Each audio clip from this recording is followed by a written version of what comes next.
Hər vaxtınız xeyir olsun. Mən texnologiya təlimçisi Əmraslanova Cəmalə. Bugün sizlə 9-cu sinifin 4-cü mövzusu olan detalların hərəkətli və hərəkətsiz birləşmələri, oduncaq, metal və plastik kütlədən olan mövzumuz haqqında məlumat verəcəyəm.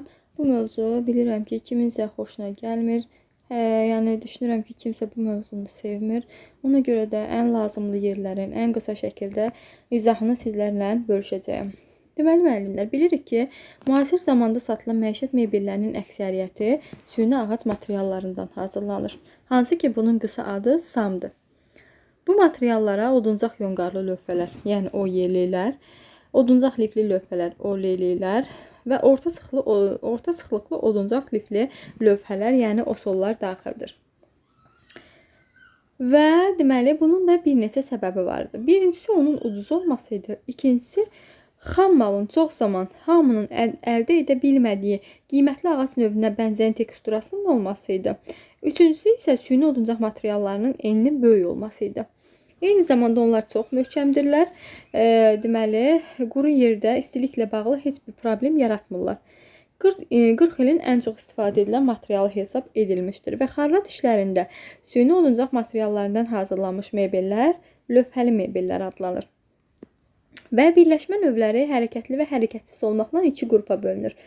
Eyni zamanda hərəkətsiz birləşmələr sökülən və sökülməyən olmaqla iki qrupa bölünür. Gəlin onların birincisi ilə tanış olaq. Şuruplarla birləşmə. Hansı ki, şurupların növləri şəkil 2-də göstərilmişdir. Birincisi özü kəsən şuruplardır. İkincisi ağac üçün adi şuruplardır. Deməli, şuruplarla birləşmə. Şuruplarla birləşmə ən sadə birləşmə növüdür və hərəkətsiz birləşmədir. Özükəsən şuruplardan istifadə etdikdə işin rahat getməsi üçün əvvəlcədən kiçik diametrli deşik açmaq, burğulamaq və vintaçanı düzgün seçmək lazımdır. Hansı ki, burada da şuruplar qeyd edilib. Bu özükəsən şuruplardır, bu isə ağac üçün adi şuruplardır. Şuruplar haqqında qısa halda bu qədər yetərlidir. Gələk vintli bərkitməyə.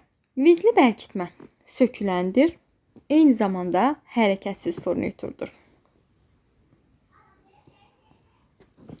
Və deməli, vintli bərkitmə vint və kiçik çəlləkdən ibarətdir.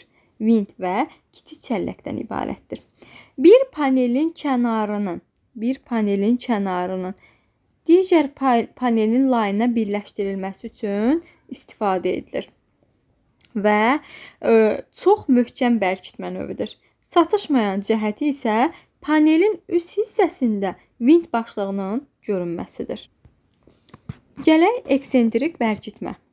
Hansı ki, şəkil 4-də göstərilmişdir. Eksentrik bərkitmə haqqında nə deyə bilərik? Deməli, bu bərkitmə hərəkətsizdir, söküləndir. Eksentrik bərkitmə ən çox işlədilən növdür və bütün keyfiyyətli mebellərdə istifadə edilir. Həmişə oduncağa şkantlarla birlikdə bərkidilir. Şkant birləşmə qovşağına əlavə bir sərtlik verir. Bu birləşmələrlə yığılan mebelləri dəfələrlə söküb yığmaq olur və onlar müxtəlif diametrdə olur. 12, 15, 25 mm.